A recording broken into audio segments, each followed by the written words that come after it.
नमस्कार, आदाब, सत श्री अकाल। दो टूक सीधी बात प्रोग्राम लेकर एक बार मैं फिर आपकी खिदमत में हाजिर हूँ। जैसा कि आप जानते हैं, मैं हर बार आप लोगों को किसी एक महान शख्सियत से रूबरू करवाता हूँ। आज हमारे साथ बेहद ही ख़ास मेहमान शाहिद जावेद जी हैं, जो एक मूर्तिकार हैं। नमस्कार शाहिद जावेद जी। नमस्कार। सबसे पहले आप बताइए कि आपका जन्म कहाँ हुआ और जब आपने शुरुआत की कला की, तो उस वक्त बचपन की कुछ ज़्यादा हम ताज़ा करेंगे कि बचपन में आपने कहाँ से शुरुआत की अपने आर्ट सब्र की। मेरा जन्म 1960 में मटिया महल जामा मस्जिद के पास वहाँ हुआ। सन 68 में मेरे फादर जो है जामिया की वजह से, पढ़ाई की वजह से, वो यहाँ ज़मीन वहाँ बेच के मकान यहाँ बना लिया था बटला हाउस में, और वहाँ रिहाइश शुरू हो गई थी मेरी। और शुरू से ही जो है आर्ट का जो है मुझे काफ़ी शौक़ था।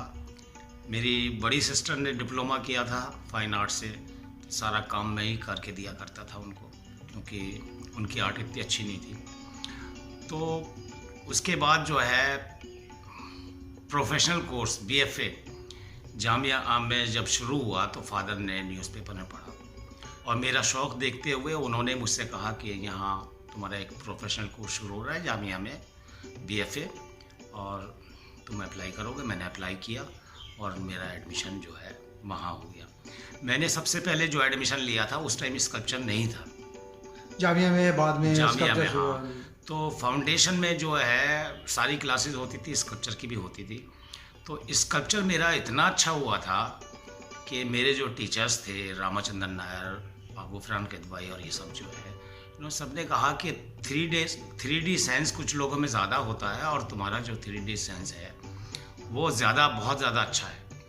और अगर तुम जो है ना, सब कुछ कॉमन होता है, चाहे अप्लाइड आर्ट हो, पोस्टर हो, कोई और कुछ भी ऐसा एडवर्टाइजमेंट का कुछ हो, या फिर आपका जो है इलस्ट्रेशन हो। आपने मूर्ति कला में BFA किया और मास्टर डिग्री भी आपने।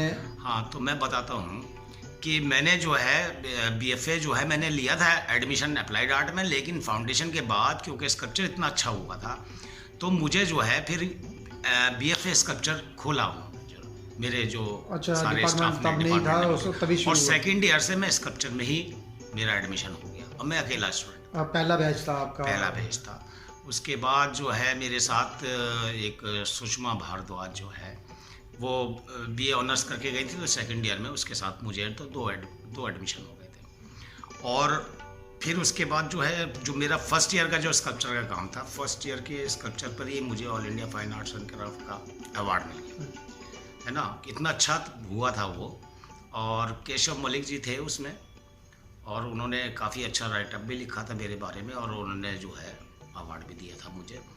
तो उसके बाद जो है फिर MFA था नहीं उसके पहले स्कल्पचर में, और मैं जब निकला हूँ तो मैं अकेला स्टूडेंट था MFA में जामिया के अंदर, और MFA खुल गया था स्कल्पचर में। तो उसके बाद जो है मैंने मेहनत से काम किया, कास्टिंग, मेटल कास्टिंग, टेराकोटा मैंने लाइफ साइज़ वहीं पे किया, जो मेरा MFA प्रीवियस का काम था।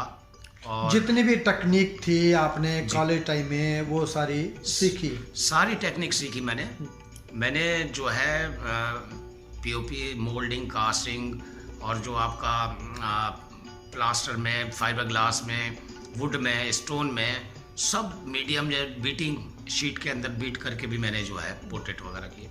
तो सर एक चीज़ और बताइए कि आपका जो कला का विषय था, आपका जो सब्जेक्ट मैटर था, आप किस मीडियम में काम ज़्यादा करते थे और क्या था वो विषय आपका? देखिए, पहले स्टार्टिंग में तो BFA में तो मैंने सारा काम किया हर मीडियम और टेक्निक और मेटल कास्टिंग, एकेडमिक स्किल आपने बिल्कुल डेवलप की। उसमें जो है एकेडमिक में सब कुछ पोर्ट्रेट लाए, सब करना पड़ता है, और सब कुछ था उसमें, वुड कार्विंग, स्टोन कार्विंग। तो उसके अंदर वो तो हुआ ही, और क्योंकि पैसा जो है इतना ज़्यादा नहीं था, है ना। मैं एक बहुत मीडियम फैमिली से था, फादर मेरे गवर्नमेंट सर्वेंट ही थे, है ना। तो बहुत ज़्यादा जो है खर्च नहीं कर सकते थे, तो मैं जो है काम भी करता था, जी। है ना। जैसे कभी रात में जो है कुछ काम किया, जैसे बिजली का काम कर लिया या कुछ कर लिया। स्कल्पटर को बहुत मेहनत हाँ, करनी पड़ती हाँ, है, रात को भी काम करता पड़ता है, हाँ, दिन में भी काम करना तो पड़ता है। वो है। अच्छा, फिर उसके अलावा जो है बस ये था कि कुछ बनना है, इसलिए मैं रात में भी पूरी रात काम करता था। हाँ जी, स्कल्पचर। स्कल्पचर के अंदर, और बहुत मेहनत से काम किया। अच्छा सर, आपके जो काम थे उनका विषय क्या था? आप किस सब्जेक्ट को लेकर काम करते थे और किस टाइप का आप काम करते हैं, उसके बारे में थोड़ा सा। जो मेरा शुरू का काम है सारा सोशल कमेंट्स है उसके अंदर जो हाँ। है ना। और आप असेंबल करते हैं, बीच में मेटल लगाते थे, असेंबल स्टोन भी करते किया, थे। लेकिन वो ज़्यादातर सब सोशल कमेंट्स ही किए मैंने उसके अंदर। और मानुषी लेकर काफ़ी काम किया मैंने, जो है नासूर के ऊपर सीरीज जो मुझे नेशनल अवार्ड मिला है वो नासूर में मिला है, और मेरा MFA प्रीवियस का काम था, और वो लाइफ साइज टेराकोटा था मेरा। तो वो है। उसके बाद जो है फिर पैसा आया, तो मैंने फाइनल ईयर में कास्टिंग की, लाइफ साइज कास्टिंग की वहीं पे।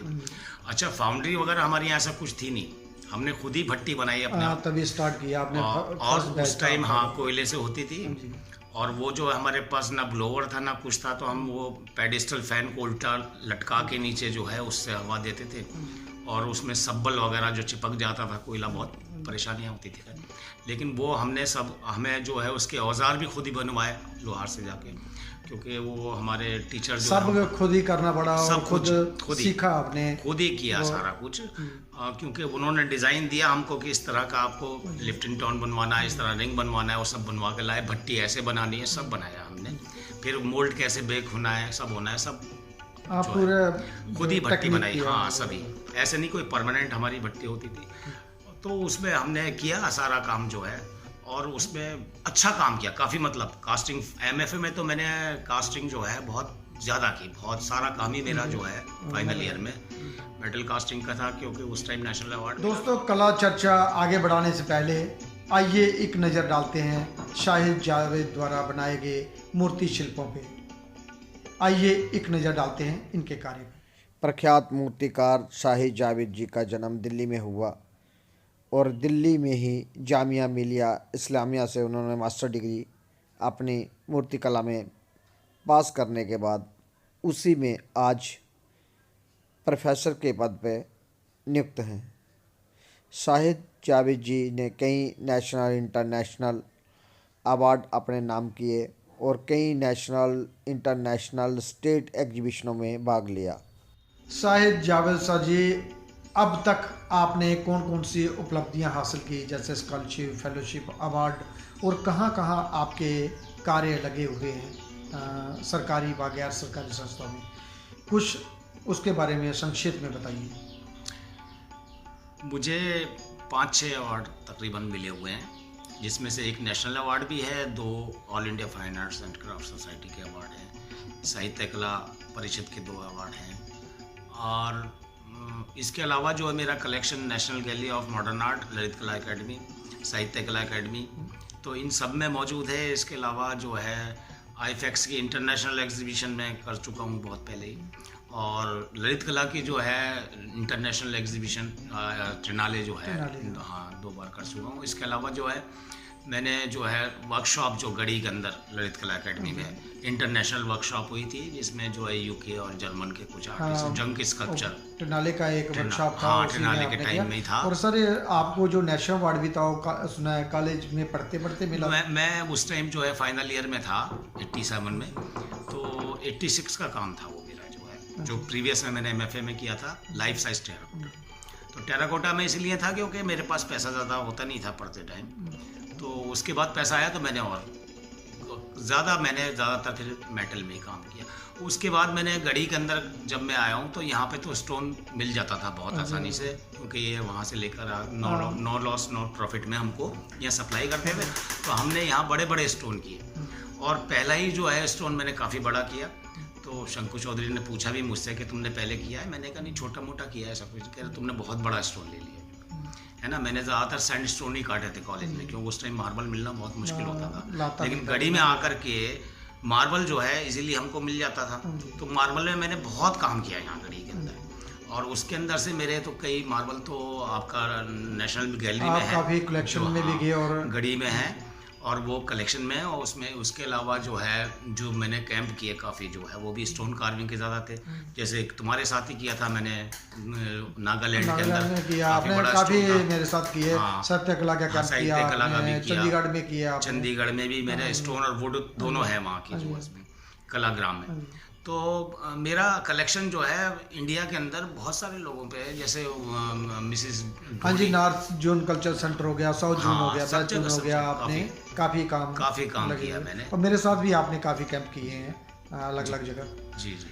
सर एक चीज़ और बताइए, आप कॉलेज में भी पढ़ाते हैं और इधर भी काम करते हैं और आप फील्ड में भी अक्सर कहीं ना कहीं शो करते रहते हैं, देखते रहते हैं। तो क्या आपको लगता है कौन कौन सी कठिनाइयाँ आती हैं तीनों जगह एक साथ रहना? देखिए, सबसे बड़ी चीज़ तो ये है कि हर साल जो है बहुत ज़्यादा स्टूडेंट जो है ना हर जगह, जैसे हमारे यहाँ से हर साल जो है 60 के करीब 50-60 के करीब जो है स्टूडेंट्स हर साल निकलते हैं। ऑल ओवर इंडिया से आते हैं, अलग अलग जगह से आते हैं। नहीं, हमारे कॉलेज से ही कम से कम 20 स्टूडेंट हर साल निकलते हैं फाइनल ईयर का, और उसमें ज़्यादातर गायब हो जाते हैं जब आप तक फील्ड में दिखते नहीं है और कोई जॉब में चला जाता, कोई कहीं चला जाता है।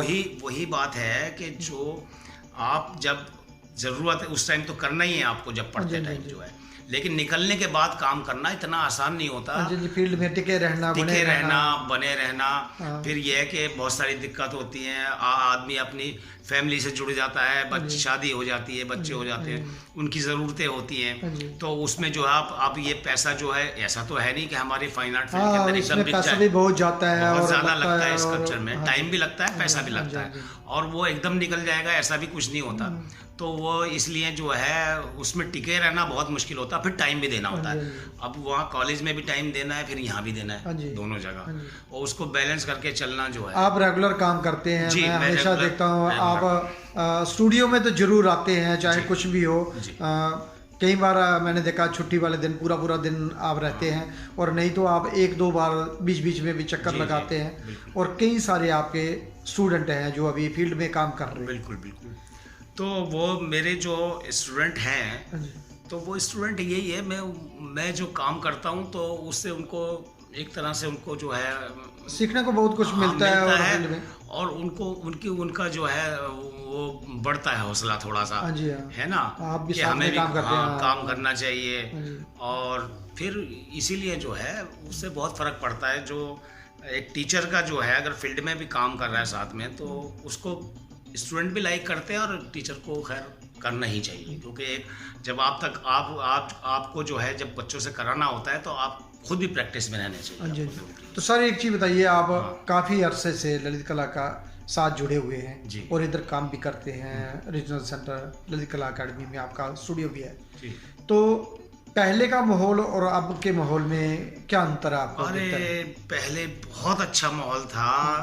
कृष्ण खन्ना, हिम्मत शाह, नरेंद्र नाथ, आपका जो है GR संतोष, इधर मतलब कुलकर्णी, KS कुलकर्णी, और कौन बहुत बड़े दिग्गज, बड़े जो है दीक्षित, और ये सब जो, और शंकु चौधरी, ये सब थे।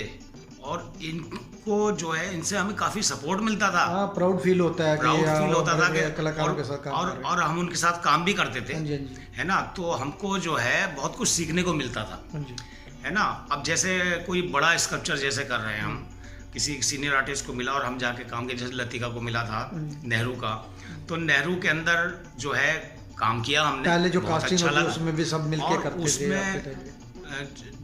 उसमें ये भी हुआ कि मतलब वो पैसा देती थी, लेकिन हम कभी पैसों के लिए नहीं जाते। लतिका ने पूछा बहुत सारे स्टूडेंट्स के सामने कि जावेद तुम्हें ये तो नहीं लगता तुम्हें पैसे कम मिले हैं? मैंने कहा नहीं, मैंने पैसे के लिए काम नहीं किया, मैंने तो अपने जो एक्सपीरियंस मुझे मिला है वो मैं पैसा दे के भी नहीं हासिल कर सकता, है ना। इतना बड़ा स्कल्पचर करना जो है, किस तरह से आर्मीचर खड़ा होता है, किस तरह से जो उसमें काम किया जाता है, कैसे उसकी पाड़ बांधी जाती है, कैसे क्या होता है, तो वो सारा एक्सपीरियंस जो है वो मैं पैसा भी दूंगा तो नहीं मिलेगा। और वो इसीलिए जो है मैं मतलब जो है उनके साथ काम करने में मुझे प्राउड होता था, जैसे सीनियर आर्टिस्ट होते थे काफ़ी जो है। अभी क्या कमी खलती है कि पहले का तालमेल और अब का उतना ज़्यादा नहीं बन पा रहा? कलाकार जो नए आ रहे हैं वो अपनी ऐंठ में रहते हैं और सीनियर कलाकार अपनी एक उसमें धुन में रहते हैं।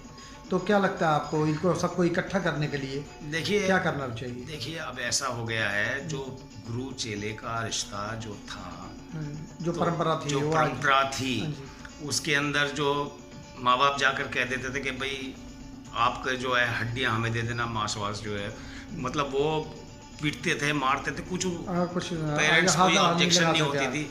अभी जो आजकल की जनरेशन है हाँ वो जी। जनरेशन उस तरह की नहीं है, जो रिस्पेक्ट वो पहले जो है हाँ जी। है ना किया होती करते है। थे। और वो स्कूलों में भी है, हमारे तो स्कूल के टीचर भी हमारी पिटाई कर स्कूलिंग देते थे। ही उसी हाँ, तरह से जब होगा वो तो स्कूलों में हाँ, टीचर हाथ नहीं लगा सकता, कुछ नहीं कर सकता, मतलब बहुत सारी चीजें हैं हाँ सब जी, कुछ। बहुत सारी अब चीजें वो सब समय के साथ। प्रोफेशनल हो गया है मामला जो है ना, कि वो पैसे से जब पहले पढ़ाई में ज़्यादा खर्चा नहीं था, तो पढ़ाई में भी अच्छा खासा खर्चा होता है, तो उसके अंदर जो है जब पैसा खर्च कर रहे हैं माँ बाप कर रहे हैं, तो वो उस तरह से जो है वो एक बिजनेस जैसा हो नहीं, गया। आज भी जो पहले business नहीं था। पुराने हाँ, जो पुराने हैं। लड़के हैं वो आज भी आपके जैसे हम हैं, बिल्कुल, हमारा बिल्कुल। बैच पूरा, वो बिल्कुल। आप लोगों को जितने भी सीनियर हैं सबकी रिस्पेक्ट करते हैं। नहीं, वो और ये माहौल बनाना पड़ेगा, और ये बहुत सारी एक्टिविटियां कम हो रही हैं, तो उसका कारण भी हो सकता है। ये है कमर्शलाइज जो हो गया ना, जो पढ़ाई जो है, जब लोग पैसा खर्च करने लग जाते हैं ज़्यादा। पहले फ्री में पढ़ाई होती थी जैसे, अभी जो है वो तो उसमें उस तरह से एक थी उनके अंदर, जिनके अंदर एक लगन थी काम करने काम की, सीखने की। वही लोग आते रहे। हाँ जी। अब तो ये सोचते हैं कि हमें डिग्री चाहिए, पैसा दे के खर्च हो जाए, करेंगे और हो जाए, मिल जाएगी वो डिग्री। जॉब और करने उसमें के बहुत लिए सारे उसमें, हाँ बहुत सारे प्राइवेट कॉलेज खुल गए, उनकी तो फीस और लाखों में है, वो तो और ज़्यादा वहाँ पर जो है। हाँ जी। तो ठीक है, लेकिन ये है कि और फिर ये है कि अब इंटरनेट और ये सब जो है सोच करके देख करके। हाँ सर, एक चीज़ और, हाँ। ये जो अभी मशीनी युग कहा जा सकता है, हाँ। जो नए नए आधुनिक टूल आ गए, हाँ। तो उसमें जो हम काम कर रहे हैं, हाँ। हाँ। तो उसमें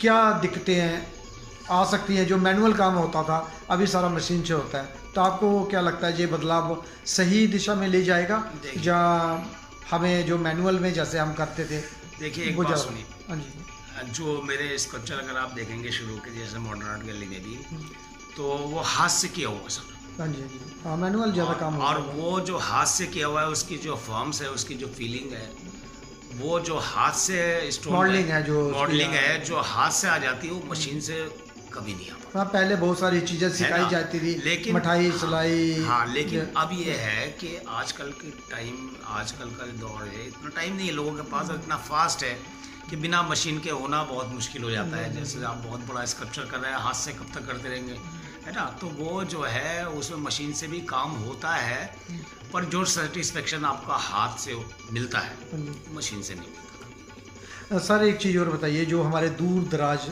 इलाकों में बाहर कलाकार बनना चाहते हैं, जहाँ आना चाहते हैं आर्ट फील्ड में, जहाँ जो आर्ट फील्ड में अभी कार्य कर रहे हैं, उन लोगों को क्या आप मैसेज देना चाहते हैं अपनी कला के संदेश से? उनको क्या करना चाहिए?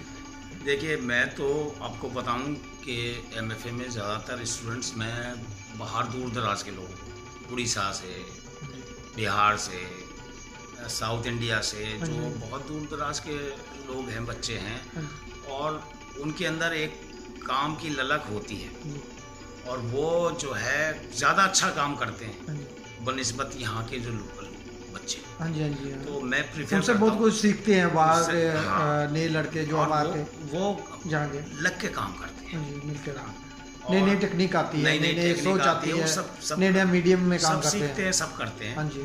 और वो नई टेक्निक, खैर हम बीएफए में तो इतना ग्राइंडर वगैरह नहीं चलने देते उनको, क्या हाथ से आना ज़रूरी है। जैसे आज के जो नए कलाकार हैं, उन वो रातों रात स्टार बनना चाहते हैं, तो इसमें क्या विचार है आपका? देखिए कैसे काम करना चाहिए उनको? पेशा से रखनी चाहिए, या जिस दौड़ में लगे हुए हैं या उसी में चलना चाहिए? सोच है, बहुत सारे बच्चों की सोच होती है कि मतलब हम तो कलाकार बन गए, 2 लाइन खींचने आ गए, हम कलाकार बन गए। ऐसा नहीं होता है। एक कलाकार जब मरते दम तक जो है सीखता है। हाँ जी, ये बहुत बढ़िया बात हुई है। हम भी सीखते हैं हमेशा शुरू से ही, जो है जो प्रॉब्लम आती हैं उसे फेस करते हैं, करते हैं।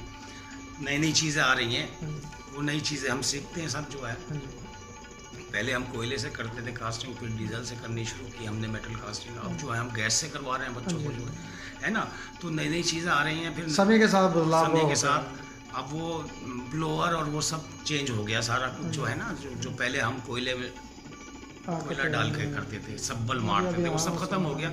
बहुत इजी हो गया, और यहाँ तक इतना इजी हो गया कि कभी अगर मैं कॉलेज में नहीं हूँ, कहीं बाहर भी गया हुआ हूँ, तो बच्चे अब खुद कास्टिंग हाँ, कास्टिंग रुकती नहीं है, वो चल जाती है। पहले तो गुरु के पहले बिना बहुत नहीं ज़्यादा होते। रिस्की था, हाँ, अब वो इतना रिस्की भी नहीं उसमें रह गया। एक्सीडेंट भी होते थे बहुत सारे। हाँ उसमें, और वो जो है टीचर का एकदम बिल्कुल जो है, अभी भी रहते हैं स्टाफ और, लेकिन ये है कि उनके अंडर में ही काम करना हो पड़ता है। जाता है। हाँ हो जाता है अब सब जो, हाँ। और सब ठीक है अब तो खैर। धन्यवाद सर, आप 2 टूक सीधी बात प्रोग्राम में हमारे स्टूडियो में विराजमान हैं, और आपसे बारे में हमने जाना और आपकी कला के बारे में जाना। धन्यवाद।